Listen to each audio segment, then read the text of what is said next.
La Biblia nos dice por qué existe el sexo, por qué existe la energía atómica, por qué existe la fuerza molecular, la fuerza gravitacional, por qué existe la fuerza electromagnética científica. La Biblia nos dice por qué existe el matrimonio, por qué existen los gobiernos, y es el único libro, porque si tú quieres saber acerca del producto, pregúntale al fabricante. Es absolutamente lógico. Entonces, si queremos saber de los seres humanos, no le voy a ir a preguntar a un psicólogo, a un psiquiatra, a la doctora Corazón, al Walter Mercado, a un astrólogo, le voy a preguntar al fabricante. Nosotros somos el producto, Dios es el creador. Entonces, el fabricante sabe precisamente por qué funcionas, cómo funcionas y por qué el mundo está como está. Entonces, una de las cosas que la Biblia nos revela, que le han hecho más daño a la humanidad, más que cualquier otro sistema que puede existir, y podemos mencionar el nazismo, el comunismo, el fascismo, etcétera, etcétera, son las religiones.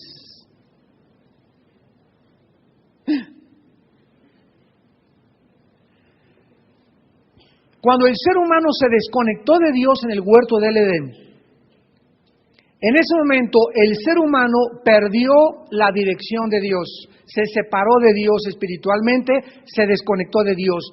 Pero el ser humano continuó por la gracia de Dios viviendo separado espiritualmente de Dios, pero con la conciencia muy profunda en su alma de la eternidad. Como dice en Eclesiastés 4, Dios puso la eternidad en el corazón humano.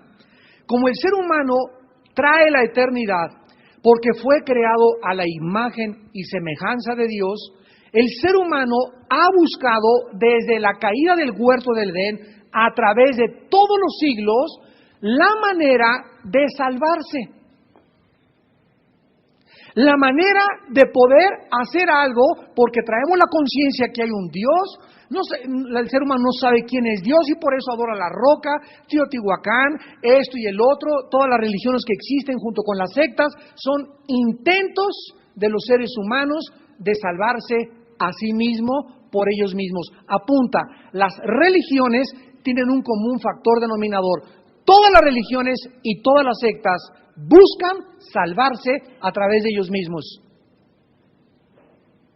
Y la Biblia nos revela que el cristianismo se diferencia de todas las demás religiones que existen y de todas las sectas que existen, en que es Dios el que salva al ser humano. Entonces, las religiones son intentos de salvarnos por nosotros mismos. El cristianismo es Dios salvándonos a nosotros. Esta es la grande diferencia. Dentro de todas las religiones que existen, podría nombrarles muchísimas, pero he tratado de poder encontrar algunas pocas para que puedan ustedes tener una idea a dónde ha llegado el ser humano a desarrollar sistemas de pensamiento filosófico que han dado lugar a las ideologías y que ha dado lugar a las religiones. Miren ustedes, dentro de todas las religiones que existen, o sea, cada religión tiene su sistema de pensamiento y cada religión tiene sus ritos y cada religión tiene su manera o su idea por su fundador de poder conceptualizar el cielo, la eternidad, el karma o como le quieran llamar. Y entre estas tenemos el Bahá'í, el budismo, el confucianismo, los Hare Krishna, el Islam talibán, el jainismo, el judaísmo, el romanismo, el sintoísmo, el sikhismo, el vedanta, el taoísmo y el zoroastroísmo. Vean ustedes la cantidad de religiones que existen, que todas las inventamos los seres humanos y todas tienen un propósito, tratar de buscar la manera de hacer contacto con Dios. Aparte de las religiones, hay lo que se llaman las sectas, como la iglesia bostoniana, los niños o la familia de Dios, la ciencia cristiana, los testigos de Jehová, los mormones, la nueva era, la cienciología o dianética, la meditación trascendental, el unitarismo, la iglesia de la unificación o los munis, el pare de sufrir brasileño que llegó a México y el camino internacional de la verdad. Todas estas principales sectas y todas las religiones están tratando de alguna manera de ofrecerle algo a la gente mentiroso. porque todo lo que ofrecen todas estas sectas y todas estas religiones son puras mentiras. Jesús llegó al mundo hace 2000 años y dijo, nadie sube al cielo, nadie va al Padre sino por mí. Entonces, cuando alguien llegue y te diga o me diga a mí, es que todas las religiones llevan al cielo, como dice y se ha acuñado esa frase, todas las religiones llevan al cielo, y siguiendo cada quien su propia religión nos vemos allá, esto hace a Jesús, el Hijo de Dios, el mentiroso y el psicópata más grande que ha existido en la historia, porque Él llega al mundo y nos dice que nadie puede hacer contacto con el Padre si no es por Él, y que Él es el único camino a Dios, Él es la única verdad absoluta y objetiva, y Él es la vida eterna. Esto es importante porque en esta noche, al estudiar la gran ramera, encontramos en la culminación, en el final del libro de Apocalipsis, acuñadas las dos fuerzas y los dos poderes más grandes que el diablo ha usado a través de toda la historia para controlar y manipular y seducir, emborrachar, anestesiar, drogar al ser humano, que es el poder político y el poder religioso.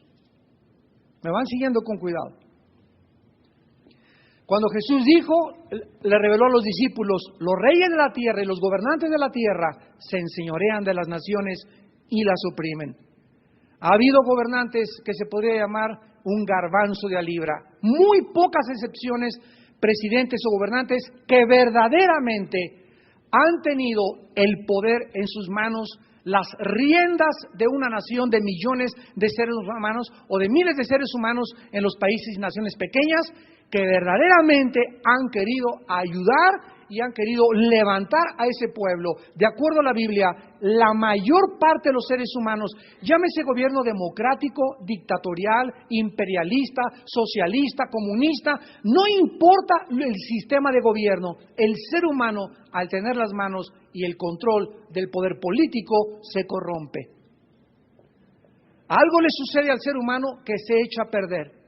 Entonces, los gobiernos, lógicamente, que tienen el control sobre la mayoría del pueblo, si es un gobernante despótico, si es un gobernante autoritario, totalitario, si el gobierno es comunista, como sea, van a tratar de explotar, van a tratar de quitar, van a tratar de buscar sus propios intereses, y jamás lo menos que les va a interesar es ayudar a los pueblos. O sea, este cuadro tan patético y tan lastimero que nosotros comprobamos en la experiencia nos dice una cosa: ningún sistema político, gracias a Dios, porque dentro de los gobiernos la democracia es el que ha funcionado un poquito mejor, pero aún los mismos gobiernos democráticos, ¿verdad? ¿Quién de nosotros, cuando alguien sabe y vota por alguien, conoces a por el que estás votando? De repente vas en la calle, Pancho Pistolas, vote por mí, Pancho Cachondo, vote por mí, fulano de tal, vote por mí, y vote para la delegación fulano de tal, y vote para presidente, y vote para aquel. Yo no sé ni quién es ese Pancho Cachondo, yo no sé ni quién es esa mujer, y sin embargo votamos por la afiliación que tenemos al partido y no por la persona. Si tú has sido perredista o priista, vas a votar por los del PRI, aún no te importa ni siquiera el carácter moral que tenga la persona, pero te lleva a emitir un voto basado en tu partidismo y no en tu patriotismo. Entonces, los sistemas democráticos, comparados con todos los demás, son los que mejor han funcionado, pero tampoco son perfectos. O sea, en conclusión, no existe un solo partido, no existe un solo gobierno que nos pueda traer la panacea, o que nos pueda traer al ser humano la paz total, ni la bendición total que cada ciudadano merece y añora a través de toda la historia humana. La Biblia dice que los gobiernos irán de mal en peor, que cada vez oprimirán más y más los gobernantes, que cada vez serán más corruptos, cada vez serán más ladrones, los hombres irán engañando y siendo engañados hasta que el Hijo de Dios regrese y Él gobierne con vara de hierro y con un cetro de justicia este planeta. No es hasta que Cristo regrese. Dejémonos de que si estuviera este partido, si aquel partido tomara el poder, es que las esperanzas están en fulano y fulano. Si Pancho Pantera llegara a ser presidente, él sería el que pudiera traer un México y un cambio a México. Dejémonos de tonterías y de estupideces. Porque ninguna de estas cosas son más que utopías, falsas esperanzas.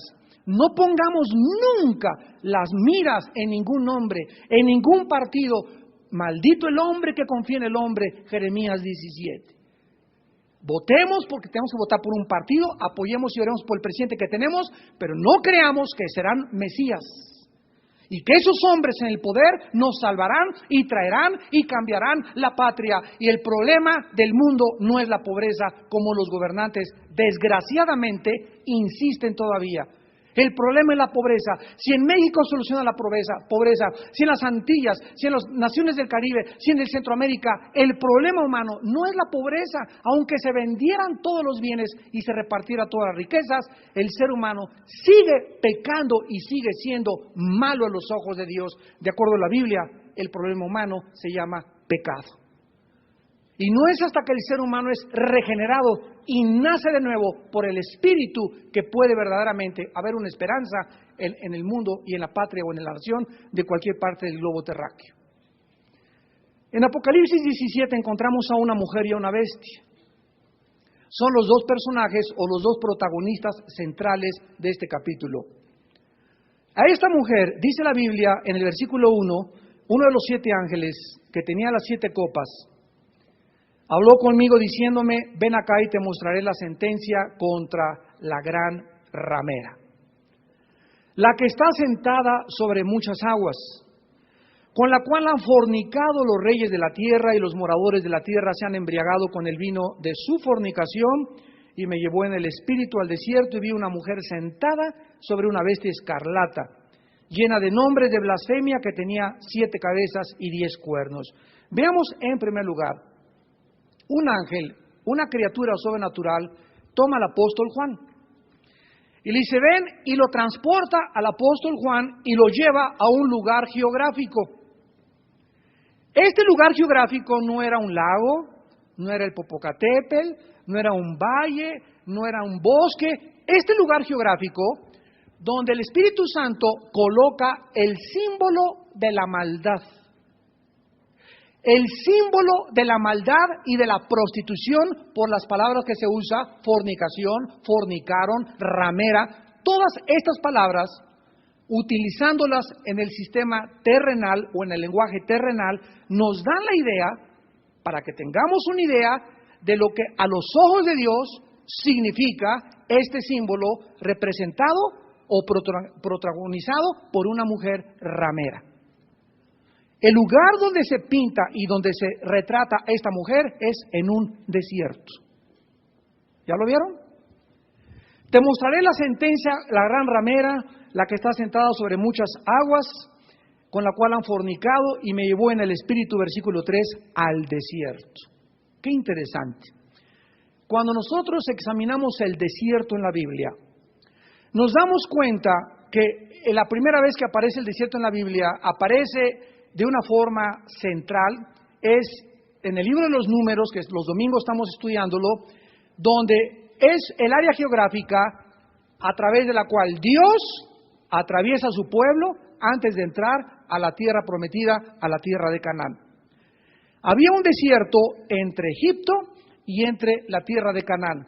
Nos damos cuenta que Dios nos pasa y permite que atravesemos y seamos tentados por Satanás. El desierto en la Biblia siempre simboliza el terreno de operación de los demonios, como lo vamos a comprobar.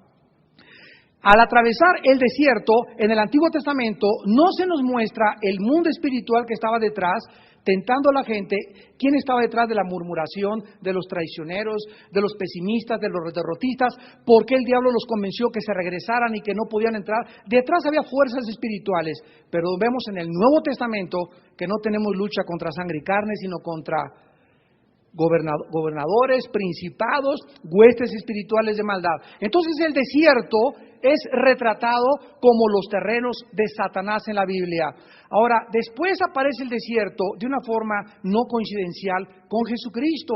Cuando el Espíritu Santo toma a Jesucristo para llevar a Jesucristo, el Espíritu Santo, y colocarlo en el área geográfica donde Jesucristo iba a ser tentado y atacado y probado por Satanás, fue en el desierto también, en un desierto. O sea, el Espíritu Santo toma a Cristo y lo lleva a los terrenos, a la cueva, a la baticueva de Satanás. Para que ahí Cristo, otra vez, ahí Satanás nos damos cuenta que se manifiesta y le dice, si tú eres el Hijo de Dios, etcétera, etcétera, pero es ahí en el lugar desértico donde Jesucristo es atacado. Y de una forma más clara en Lucas, acompáñenme por favor para que ustedes lo lean por sí mismos. En el Evangelio de Lucas, capítulo 11, Cristo ya nos corre las cortinas y nos muestra claramente de qué forma estas criaturas sobrenaturales llamadas demonios operan en el mundo. Dice Lucas 11, versículo 24. Cuando el espíritu inmundo sale del hombre, ¿anda por dónde? Por Toluca, dice, se va a Cancún. Esta palabra lugares secos en el original griego es lugares sin agua, que en otras partes se tradujo desierto. ¿Qué es un desierto? Un lugar donde no hay agua, no hay comida, lo único que hay son víboras, arañas, escorpiones, y no podemos ahora, ¿verdad?, más que darnos cuenta que de una forma interesante es los terrenos de Satanás.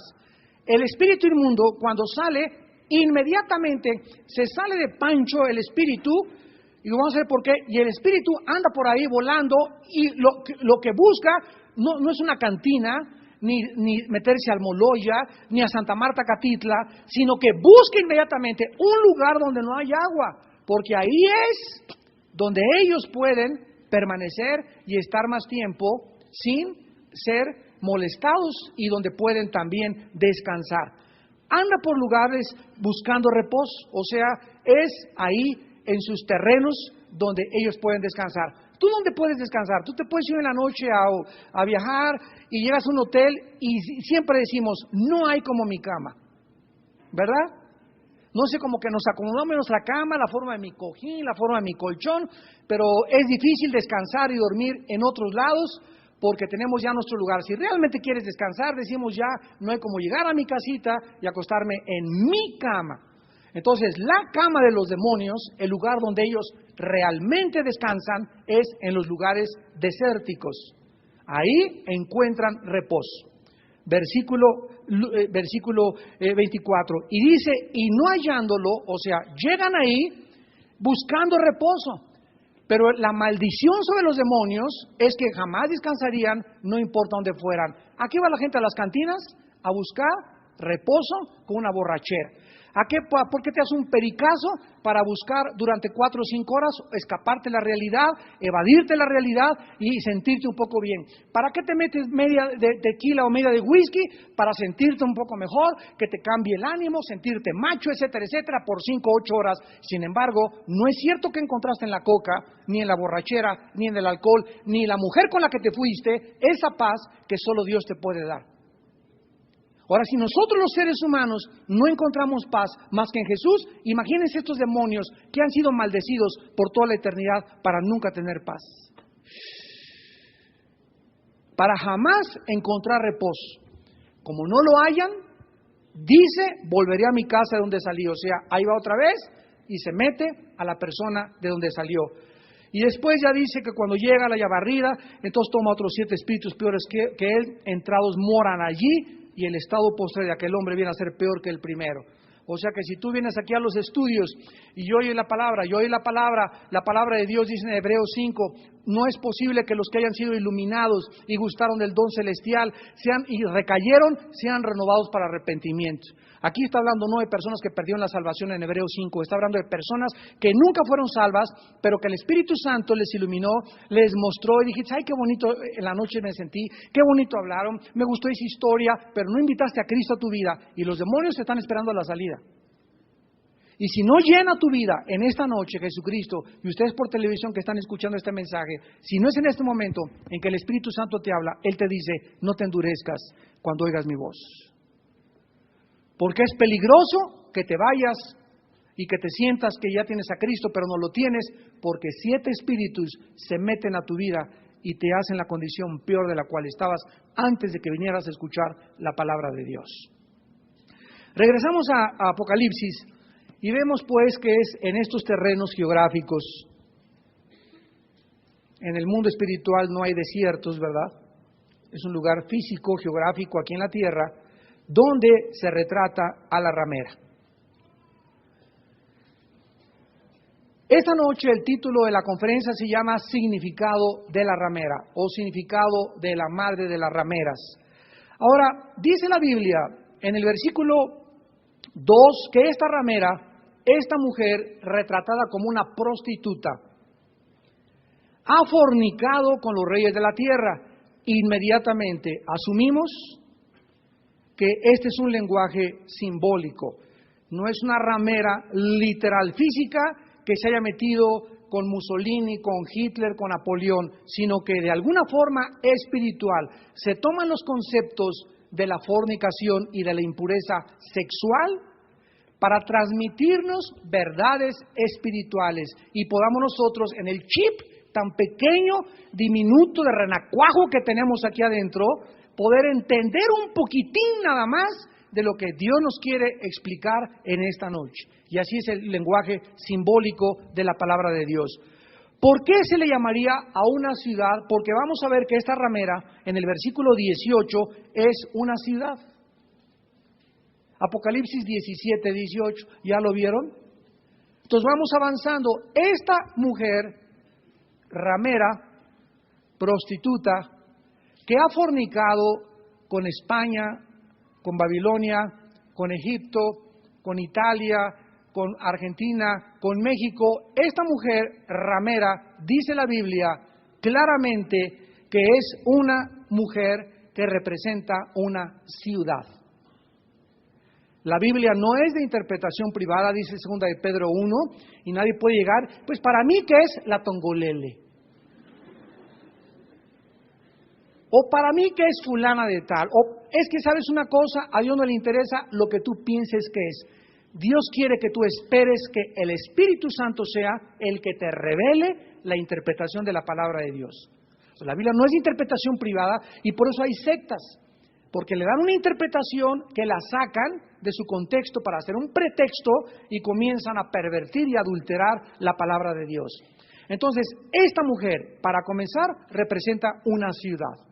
Y vamos a ir en nuestra investigación más adelante. Veamos esta verdad en el capítulo 18, versículo 3, que se vuelve a repetir la verdad del capítulo 17. 18:3. Oí, porque todas las naciones han bebido del vino del furor de su fornicación. Otra vez se le llama que esta mujer ha embriagado. Vamos otra vez a cambiar el lenguaje. Es una ciudad que destila algo espiritual que el mundo no ve. Es una ciudad que tiene un poder para a cada país que ha tenido relaciones diplomáticas o políticas con ella. Esta ciudad ha embriagado, ha emborrachado a los líderes de toda la historia desde que esta ciudad existe. ¿Qué significa fornicar? En el Antiguo Testamento, como vamos a ver a continuación, la Biblia usa la palabra fornicar para tener relaciones ilícitas que no sean con Dios.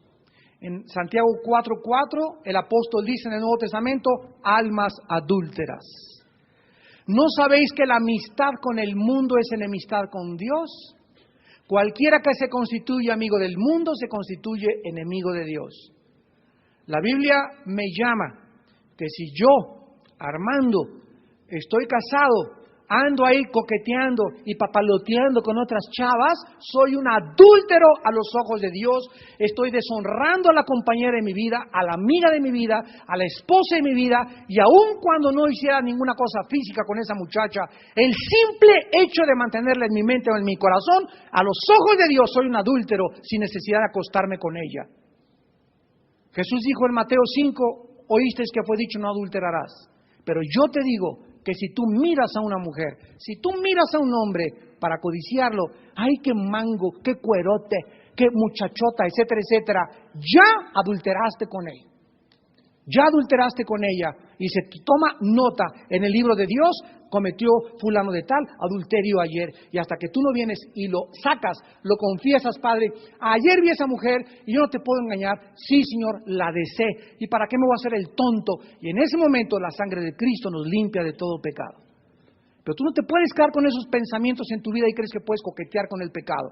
Porque a los ojos de Dios el adulterio es una de las cosas que más hace enojar a Dios. De acuerdo a Colosenses 3, 4 al 5. Por esta cosa viene la ira de Dios sobre los hijos de desobediencia. ¿Quieres hacer enojar a Dios? Comete inmoralidad.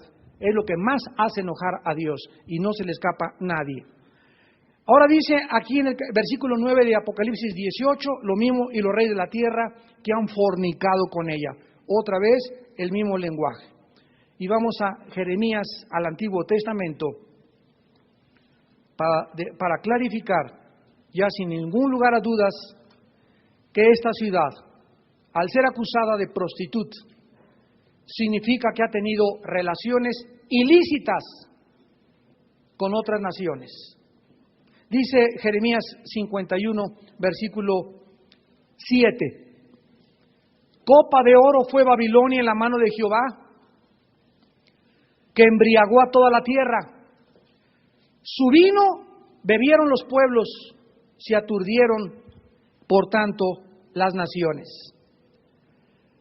Vemos claramente que ya Babilonia en el Antiguo Testamento, la ciudad, ¿quién es en el Nuevo Testamento la ramera? Una ciudad. Una ciudad en el Antiguo Testamento es exactamente el epítome, es el prototipo de la ramera de Apocalipsis 17, por lo cual se le designa con el nombre de Babilonia. Regresamos a Apocalipsis 17. Y dice la Biblia en el versículo 2 que han fornicado los reyes de la tierra con esta ciudad. Otra vez, han tenido relaciones ilícitas. Y los moradores de la tierra, no solamente los gobernantes, sino todas las personas a quienes han tenido una relación ilícita con esta ciudad, se han embriagado, o sea, están borrachos. La Biblia describe a los seres humanos así. ¿Quién es un borracho? Ese es mi compadrito, ¿dónde ando? ¿Dónde me encuentro? No sabe dónde está, no sabe quién es, hablan solos, dicen tontería y media, disparates, bueno, y verdad, y después amaneces y llegas a tus 5 sentidos y te das cuenta la bola de babosadas y la bola de tonterías que cometiste estando bajo el influjo del alcohol. Bueno, para que tengas una idea, la Biblia retrata a casi todos los seres humanos del planeta Tierra como borrachos. Así andan todos los seres humanos, de una copa a la otra, de un cine al otro, de una mujer a la otra, de una filosofía a la otra filosofía, se caen lastimados porque no hay borrachito que no se caiga. Entonces, así es como se retrata, y la Biblia dice que esta anestesia que ha mareado a una multitud enorme de seres humanos se debe a que de esta ciudad salen poderes demoníacos, como lo hace en Apocalipsis 18, que es una ciudad llena de demonios, y que esos demonios han cegado el entendimiento de los incrédulos para que no les resplandezca la luz del Evangelio. 2 Corintios 4:4. Es interesante, pues, que esta mujer también se describe como sentada sobre 7 montes. Versículo 9 de Apocalipsis 17, esto para la mente que tenga sabiduría, las 7 cabezas son 7 montes sobre los cuales se sienta la mujer. Ahora se nos da un poco más de información. Esta ciudad se nos comienza a revelar que está sentada sobre 7 montes. No puede ser Londres, ni Las Vegas, ni París, ni Berlín, Alemania, ni el DF, ni San Mateo Atenco, ni Washington, ni Londres, ni Singapur. La única ciudad en el mundo asentada sobre 7 montes es la ciudad de Roma.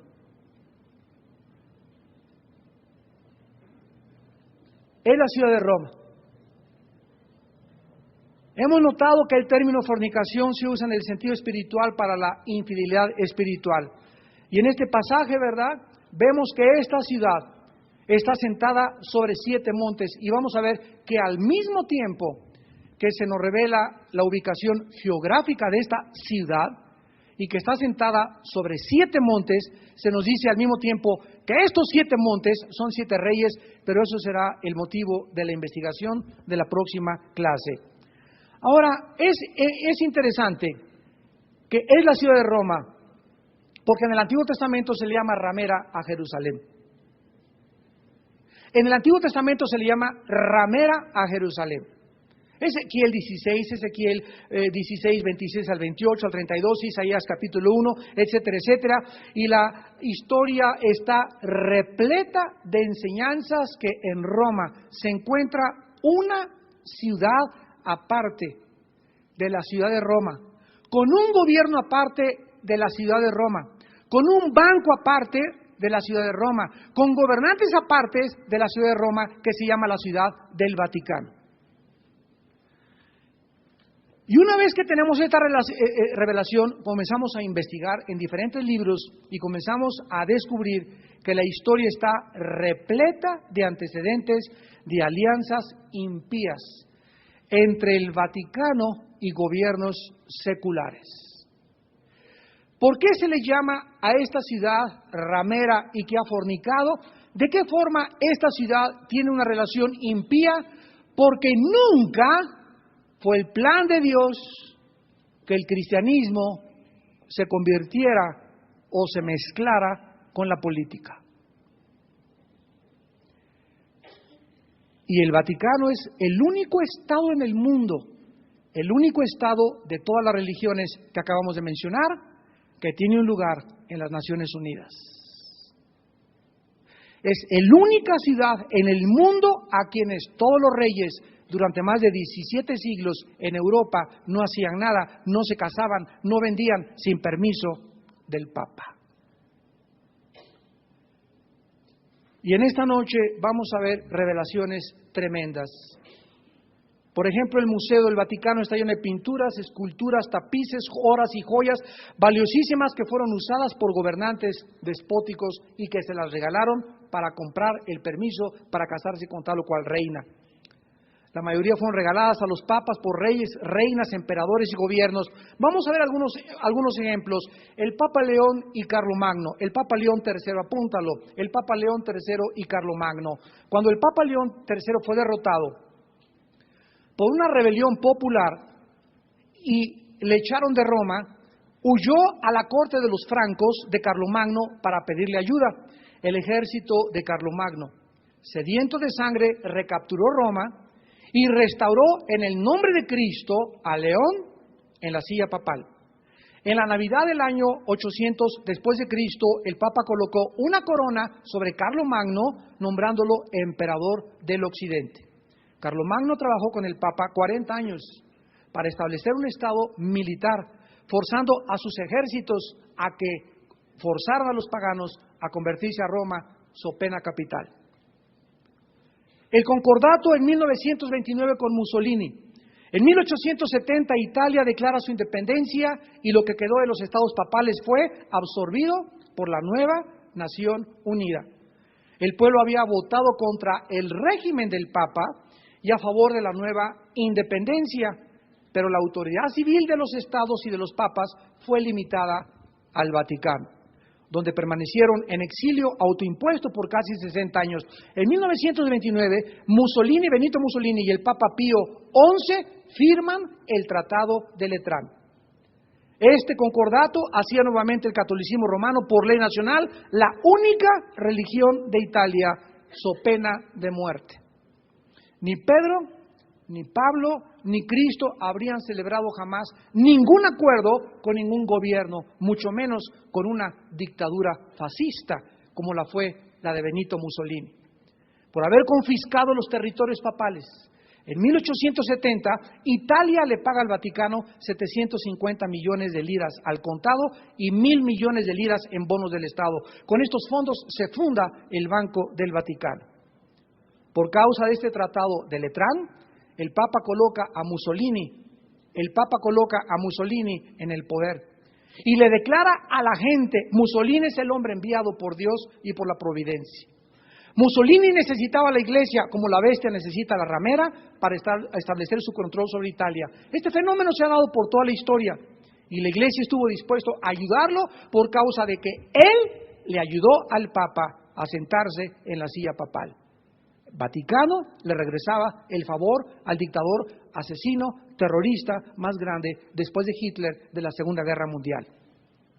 Durante casi todo el tiempo de la Segunda Guerra Mundial, la Iglesia continuó apoyando. En la Segunda Guerra Mundial, el Papa apoyó a Mussolini en la dictadura opresiva. Con el catolicismo ahora como la religión del Estado, la educación religiosa se hizo obligatoria en las escuelas y los maestros y libros tenían que ser aprobados por el Vaticano. La crítica contra el Vaticano, oral o impresa, se decretó bajo pena de muerte. Y tenemos otro ejemplo que fue el concordato, apúntalo, de 1933 con Hitler, el Vaticano y los nazis. Uno de los personajes claves para negociar este concordato de 1929 con Mussolini fue el procurador Francesco Pacelli, hermano del cardenal Eugenio Pacelli, que más tarde se convirtió en el Papa Pío XII. Cuando el cardenal Pacelli era secretario del Estado del Vaticano, desempeñó el puesto clave para negociar el lucrativo concordato de 1933 con Adolfo Hitler. Uno de los beneficios de este concordato eran los miles de millones de dólares que ingresarían a la Iglesia Católica Romana mediante el Kirchensteuer, que significa el impuesto a las iglesias durante toda la guerra. Como recompensa, Pío XII jamás excomulgaría a Adolfo Hitler de la Iglesia Católica, ni levantaría la voz para protestar por la muerte de los 6 millones de judíos. Al Vaticano vienen embajadores de todo el mundo, no por simple cortesía, sino porque el Papa es el magistrado más influyente en la tierra. Los embajadores vienen de Washington, de París o de Londres, pero solo porque el gobierno nacional tiene su capital en esta, pero todos estos países no envían embajadores a otros países, solo el Vaticano lo hace. El Vaticano es el único Estado, la única religión en el mundo que tiene embajadores, pero no se llaman embajadores, se llaman nuncios papales, que son los que representan el gobierno del Vaticano en México, en Estados Unidos, en Guatemala y en todos lados. Ni los sintoístas, ni el judaísmo, ni el cristianismo verdadero, ni los musulmanes, ninguna religión en el mundo tiene embajadores ni tratos con los políticos del mundo. La única ciudad que tiene esta alianza es el Vaticano. El Papa Gregorio IX, 1227-1241, gritó que él era el Señor y el amo de todas las personas y cosas del mundo y que nadie podía comprar ni vender si no era por autorización del Vaticano. Los papas reinaron sobre reyes, emperadores, gobernantes, es un hecho indiscutible y que continúa teniendo esa influencia principalmente en los países gobernados por el catolicismo, como México y Sudamérica, tampoco se puede negar. La gran ramera que ha tenido fornicación con todos los reyes de la tierra y los moradores de la tierra han bebido del vino de su fornicación. Aquí es necesaria una pausa. Cuando nosotros estamos exponiendo y hablando acerca de la historia y de la Biblia, tenemos que entender que el cristiano no está en contra de los católicos. El cristiano está en contra de las doctrinas que salen de Roma, como María co-redentora con Cristo, como el purgatorio, como la enseñanza de que cuando una persona se muere, una misa gregoriana lo saca del purgatorio, como la enseñanza que decía Juan Tetzel en el siglo XIV-XV, que cuando una moneda de oro caía, tú eras en ese momento perdonado 5,000 años del purgatorio. Todas estas enseñanzas se introdujeron al cristianismo de aproximadamente 350 años después de que los apóstoles murieron y de que Cristo murió. Se comenzó a inventar que Pedro había sido el primer papa, cuando la Biblia nos dice lo contrario. En primera de Pedro 5, Pedro dice: yo, anciano entre ustedes, les ruego apacienten la iglesia del Señor, no por ganancia deshonesta, no como enseñoreándose de las ovejas. Dice Pedro: yo como anciano, estoy con todos ustedes los líderes, y jamás Pedro se adjudica, ni jamás tampoco después de Cristo se inventó, ni Cristo tuvo la idea de que hubiera una sucesión apostólica. Todo esto fueron mentiras y una falacia inventada por la gente. Hitler fue el que dijo: si una mentira se enseña 100 años, se acaba aceptando como una verdad. Vemos pues que nosotros, cuando venimos a la Biblia, comenzamos a introducirnos a un mundo donde las vendas se nos comienzan a caer. Y tenemos que entender, tenemos que amar al pueblo que ha sido emborrachado, tenemos que amar al pueblo que está ciego, que hacen lo que hacen porque son ignorantes de la luz de la palabra de Dios. Mas hay de aquellos, dijo Jesús en Mateo 23, y los que me escuchan, líderes, guías de ciegos, que saben la verdad, que es mentira lo que enseñas y que es la verdad la palabra de Dios, y por tus convicciones y por amar más la gloria del mundo y por decir: pues ahora ¿qué hago? Porque he vivido una mentira, y no enfrentarte a la realidad, por eso estás arrastrando y haces preceptos sobre precepto y línea sobre línea sobre tus propias organizaciones apóstatas, traidoras de la palabra de Dios, y arrastras a miles de personas al infierno junto contigo. Y Dios nos ha enviado a ser testigos y hablar la verdad. Por eso persiguieron a Martín Lutero, por eso mataron a Juan Hus, por eso Giacomo Savonarola se paró en Florencia y le gritó al Papa: cueva de ladrones, no es posible que vendan la salvación. Lo capturaron, lo ahorcaron y lo quemaron vivo en la plaza de Florencia. Y toda la historia está llena de todos los mártires que han tenido el valor de enfrentarse a un sistema que no es verdad y que lo único que ha hecho es embriagar a la gente, confundir a la gente y proclamarle a la gente un camino falso a la salvación. Y cuando nosotros venimos a predicar la palabra de Dios, sabemos claramente, ¿verdad?, qué es lo que significa enseñar la verdad. El Papa Gregorio XI, apúntalo, en su bula papal, en el año 1372, que se llamó Incoena Domini, reclamó dominio papal sobre todo el mundo cristiano, secular y religioso, y excomulgó a todos los que le desobedecían y no le pagaban sus impuestos. Nos extraña esto cuando hace 2 meses aquí en México un arzobispo excomulgó a los secuestradores. O sea, ¿de dónde dice? Le dije, es el 11º mandamiento. El 11º mandamiento es: excomulgarás a los secuestradores. Son 10 mandamientos nada más. O sea, de sus pistolas yo excomulgo eso, porque para mí el secuestrador, ese sí es más criminal, y ese sí merece ser excomulgado. ¿Qué autoridad tienen ellos para decir: esta persona se va al infierno, esta no se va al infierno, fuera de la autoridad de la palabra de Dios? Siempre ha sido toda la historia. De decir: este me cae gordo, a este lo excomulgo, este me da, cuando nos damos cuenta que ellos mismos son los que están usando la palabra de Dios para poder crear sus propios intereses teológicos personales. El Papa Pío V juró en 1568 que la bula papal debería ser una ley eterna. O sea, que el que no diera un chelín de oro al Vaticano se iba al purgatorio o al infierno. El Papa Alejandro VI, 1492-1503, declaró que todas las tierras no descubiertas le pertenecían al pontífice romano. Y fue precisamente en los años cuando Colón iba a venir a descubrir las Américas. Ahora es interesante que aquí vemos también algunas claves. Por ejemplo, la primera. Ya vimos que esta mujer es retratada como una prostituta. O sea, se quiere retratar la infidelidad a Dios para alguien que está clamando honor para ella misma. Y el punto, ¿verdad?, es que alguna organización, lo voy a explicar, o grupo que clame adorar a Dios, pero que sea infiel a Dios, pertenece a la ramera Babilonia. Y estoy hablando no solamente ya de Roma, estoy hablando de cualquier religión, y escúcheme con mucho cuidado, incluidas las religiones protestantes cristianas. Hay cantidad de líderes cristianos en el mundo que están clamando y dinero y el evangelio de la prosperidad y tráiganme esto y tráiganme aquello, sacrificando los intereses de la palabra de Dios, como dice 2 de Pedro, harán mercadería de ustedes. Y llegarán al grado que pasen para acá y échale la ofrenda y te profetizo. Comienzan hasta a vender la profecía al que le eche al diezmo y a la charola.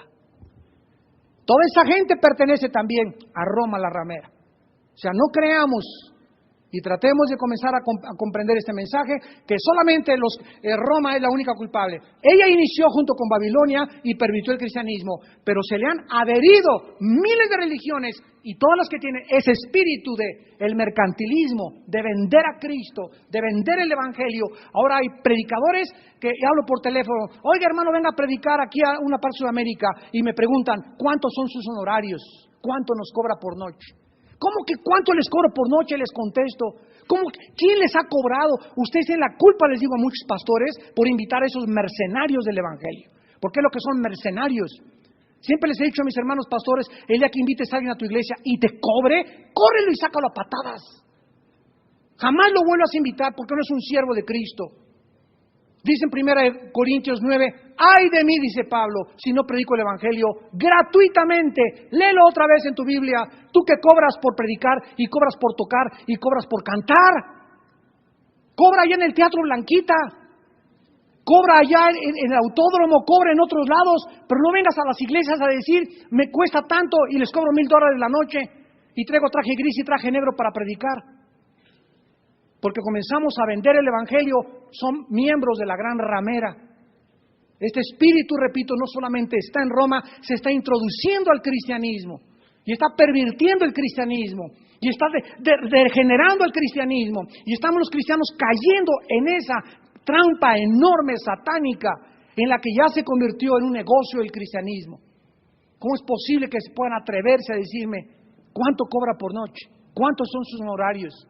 Y se está aceptando como algo absolutamente normal, porque ya tiene 20 o 25 años de edad, que algunos cantantes comenzaron a cobrar por show. Y sabes una cosa, te invito a mi iglesia, y no te voy a prometer cuánto te voy a dar, vamos a recoger una ofrenda, y déjala a Dios por fe, la ofrenda que te vamos a dar. Te garantizo el hotel y te garantizo tu boleto de avión, pero la ofrenda, no me digas cuánto quieres de ofrenda, porque es según lo que Dios nos prospere. Y si es de otra manera, entonces salte y búscate, vete mejor de agente de ventas. O búscate otro negocio, pero no te atrevas a ser predicador ni cantante de Cristo, porque la iglesia no es un negocio. El momento que comenzamos a hacer eso, o el momento que comenzamos a apoyar a un partido político para que el partido político nos invitó a desayunar, el fulano senador de tal partido, para que le demos votos a alguna cosa, senador, vengo a cenar con usted, pero usted no me compra. Ni compra mi iglesia tampoco, ni voy a permitir jamás que nos usen y que nos manipule, porque en ese momento prostituimos y nos vendemos y nuestras convicciones vienen a ser lodo nada más y venimos a ser pisoteados y hollados por los hombres, porque somos la sal de la tierra y cuando la sal pierde su sabor no sirve para nada. En segundo lugar vimos que esta mujer, la segunda clave, ¿verdad?, es que tiene una influencia universal, sentada sobre muchas aguas. Y esto nos habla también, ¿verdad?, que es una ciudad que ha tenido una influencia y que ha extraviado con el vino de su fornicación y ha prometido ilusiones con resultados de sus enseñanzas. Entonces, la tercera clave es que está sentada sobre una bestia. Dice Apocalipsis 17, versículo 3, que esta mujer, esta prostituta, esta ciudad, está sentada arriba de un monstruo. Se le llama una bestia. Y esta palabra terión en el griego significa una bestia salvaje. Aquí vemos claramente, y lo vamos a ver en las próximas clases, que la bestia simboliza el poder político del anticristo, el futuro dictador mundial. Y vemos claramente de qué forma la religión, ya vimos que la ramera tiene su cueva, ¿verdad?, ahí en Roma, y están adheridas a ella cientos de religiones, y no es coincidencia que en los últimos 30, 40 años ha comenzado a sembrarse semillas de lo que se conoce actualmente como el movimiento ecuménico internacional. Ahora se llama el movimiento interreligioso, ya para dorar la píldora un poco más. Se oye muy feo ecumenismo, ya todo el mundo sabe que el ecumenismo es la unión de todas las religiones para trabajar un bien común. Vamos a cambiarle el movimiento interreligioso, donde todas las religiones nos vamos a unir, porque Cristo dijo, Juan 17:21, para que seamos uno como tú y el Padre somos uno, Señor. Se oye bonito, ¿verdad? Pero la Biblia dice, andarán dos si no estuvieran de acuerdo. ¿Sabes una cosa? Que la verdad implica confrontación. Y ese es el problema que yo tengo cuando soy invitado en la televisión con 4 o 5 líderes religiosos, porque al acabar el programa todos se vienen contra mí. Comenzamos a debatir, a ver cuál es usted hermano budista, fulano de tal, le dicen, a ver usted hermano judío, usted hermano maometano, usted mailán, y todos, ¿verdad? Y comienzan a decir, seamos tolerantes. Esa es la nueva frase que se ha acuñado ahora, se demanda tolerancia religiosa. Y ¿sabes una cosa?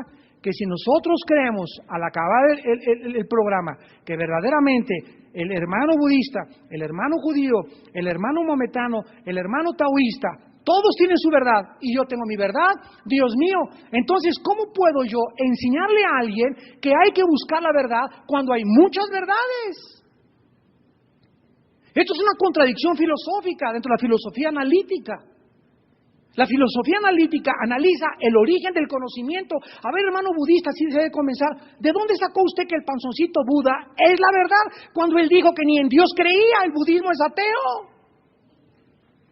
A ver, hermano judío, ¿de dónde saca usted que el judaísmo es el antiguo? ¿Dónde están los sacrificios que Dios mandó a Jehová? El judaísmo actualmente no es el judaísmo bíblico, es el judaísmo rabínico. ¿De dónde sacaron ustedes el Mishnah y le agregaron 600 mandamientos al Torah? A ver, hermano, Islam, ¿de dónde saca usted que Mahoma fue iluminado por Dios? Tráigame su libro, el Corán. ¿Dónde menciona Jerusalén? ¿Quién le reveló las sutras a Mahoma?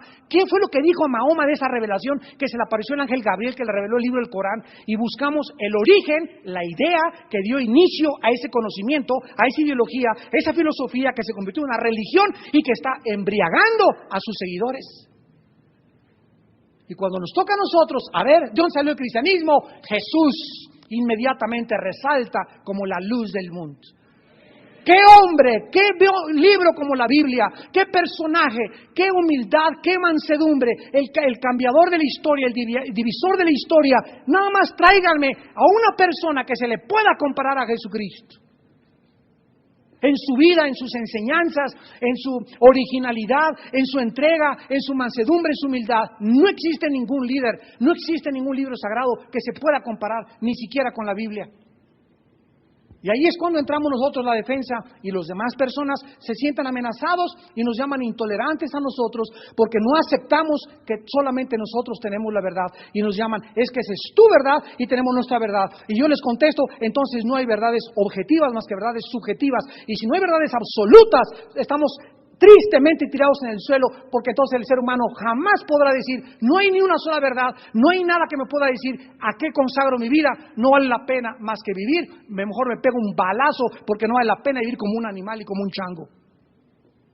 Pero cuando el hombre recobra su dignidad y se da cuenta que hay una verdad, que es Jesucristo, que hay un libro que es la Biblia, ese hombre, esa mujer se convierte en lo que la Biblia le llama guerreros y soldados de Jesucristo. Y ese es el llamado que tú tienes y que tú tienes y que tú tienes y que tú tienes. Pero ¿sabes por qué no lo haces? Porque no tienes el valor de hacerlo. Porque amas más la gloria del mundo. ¿Qué dirán mis amigos? Me voy a echar de enemigo a la familia, me voy a echar de enemigo a aquel. ¿Qué le costó a Jesús la cruz? Ve su cuerpo ensangrentado en la cruz del Calvario. ¿Y por qué estaba ese hombre colgado? No era traficante, no era marihuano, no era drogadicto, nunca mató, nunca robó. ¿Por qué se desquitó el mundo con ese odio contra él en esa cruz? ¿Por qué lo atormentaron? ¿Por qué le despedazaron la espalda? Porque la luz vino al mundo y los hombres amaron más las tinieblas. Y Jesús nos dijo a nosotros que seríamos sus testigos y que nos ha concedido no solo creer en él, sino sufrir por él. Pero tú no quieres sufrir por Jesús. A ti te da vergüenza sacar la Biblia con tus amigos, te da vergüenza con tu familia hablar de Jesús, te da vergüenza con tus personas en tu bufete, en tu negocio, decir realmente en lo que cuesta ser cristiano. ¿Y tú crees que con esa vida, crees que puedas entrar al cielo? ¿Crees que realmente tú eres una persona llena del Espíritu Santo? Cuando el síntoma, la manifestación de que una persona tiene el Espíritu Santo es, me serán testigos. A los apóstoles les costó la vida, a los 12 apóstoles, el que sustituyó también a Judas.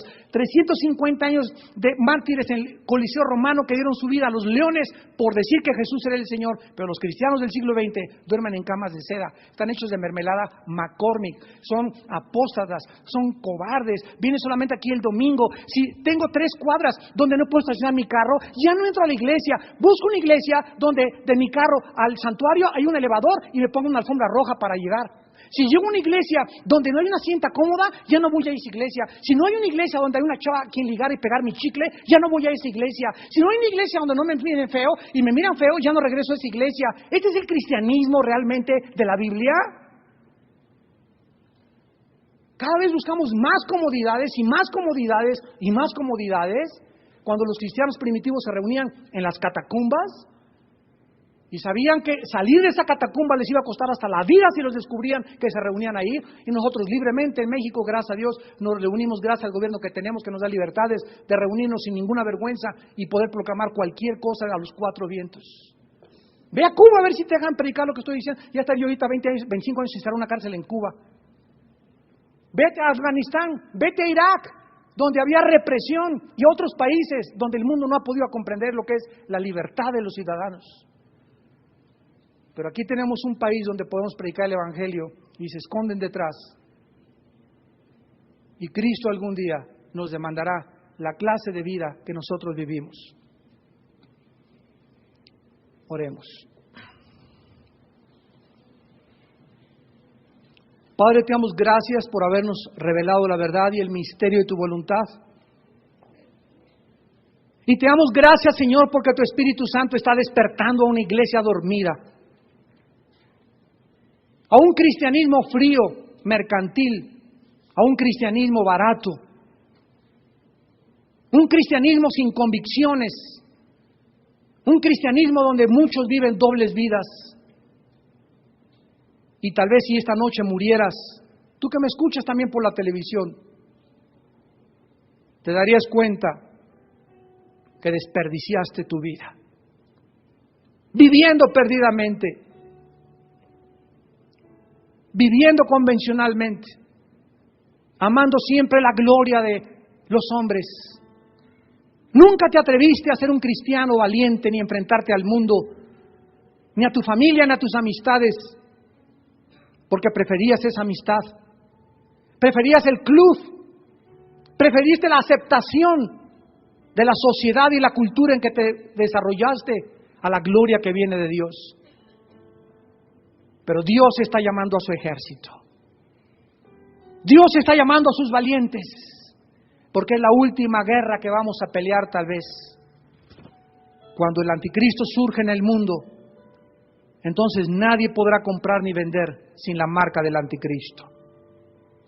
Dios te está preparando para los años que vienen y te está diciendo que te consagres, que le entregues tu vida incondicionalmente.